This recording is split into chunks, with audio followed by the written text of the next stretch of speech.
So the temperature and humidity sensor is reading those values and updating my mobile. Then set the bedroom dimmer. This will be the two LEDs here. The value to say this one. So if I set it a little bit more,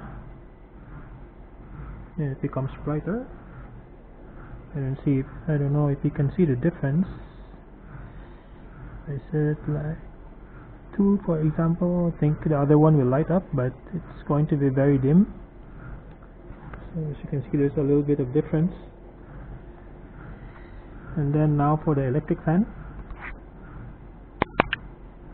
So my fan is standing right here. If I press on and on,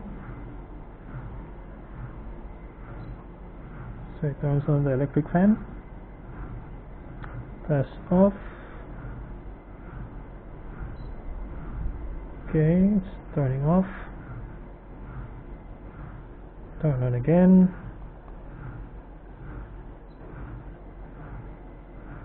Okay. We can also change the fan speed, but I haven't actually added the control yet. I can turn the swing on, so it now oscillates.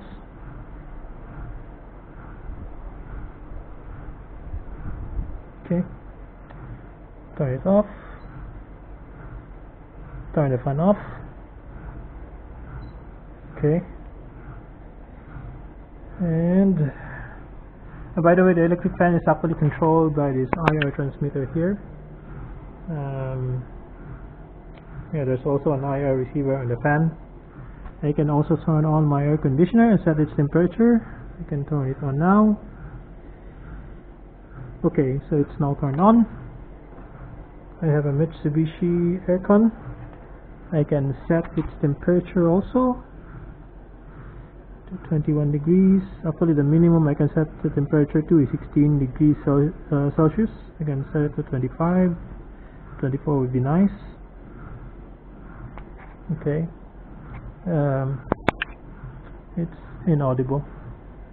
Okay, so what's the components of this project? I have an ESP32 connected to a secure MQTT broker. That's iotcgo.com. I have a port expander here, which actually connects to the 4 LEDs here. A temperature and humidity sensor connected to the I2C bus. An IR receiver, which I don't actually use in this project, but I was using it for training my IR controller here. It's infrared control. So I use this infrared control to control my TV, my electric fan, my aircon. The TV, I have to experiment with that one yet. I'm having trouble trying to figure out the protocol being used for my TV.